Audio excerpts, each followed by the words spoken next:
आज हे जे अनोख्या पद्धतीनं तुम्ही जे आंदोलन केलं आहे, अंगाला सगळा काळा रंग फासलेला आहे, नेमकं या पाठीमागचा उद्देश काय आहे राहिला?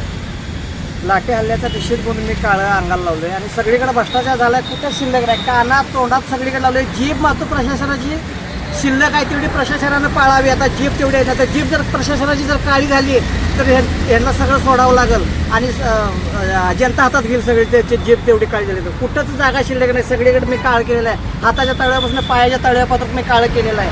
कानात सुद्धा काळं घातलेलं आहे मी. त्याच्यामुळे काय माहिती आहे का, प्रशासनाची जीभ तेवढी त्यांची आता चांगली स्वच्छ आहे. तेवढी जिभीनं जर आता त्यांनी काम चांगलं केलं आणि सगळ्यांच्या जर मागण्याबद्दल पूर्ण केलं आणि प्रशासन जर स्वच्छ ठेवलं तर त्यांचं चांगलं आहे. नाहीतर यांनी हाय असं मी प्रशासन मोदी सरकारकडे त्यांच्या निवासस्थानी मी जाऊन त्यांना विचारलं आणि कुठं जागा शिल्लक असला तर माझ्यात काळा कलर भरा आणि भ्रष्टाचार बंद करा म्हणून त्यांना विचारणार आहे मी जाऊन. काय नेमकी आता पुढची भूमिका तुमची काय राहणार आहे? कारण राष्ट्रीय विकास सेनेचे संस्थापक अध्यक्ष तुम्ही काय हे करणार आहे? मी स्वतः राष्ट्रीय विकास सेनेचे संस्थापक अध्यक्ष आहे. पण हे सगळं लाठी हल्ला एका महिलेवर त्यांनी जर असं जर कपडे फाटून जर मारत जर असली तर त्याच्यासाठी मी पूर्ण कपडे काढून मी स्वतःला तोंडाला काळा लावलेला आहे, अंगाला काळा लावून फिरवलं आहे मी.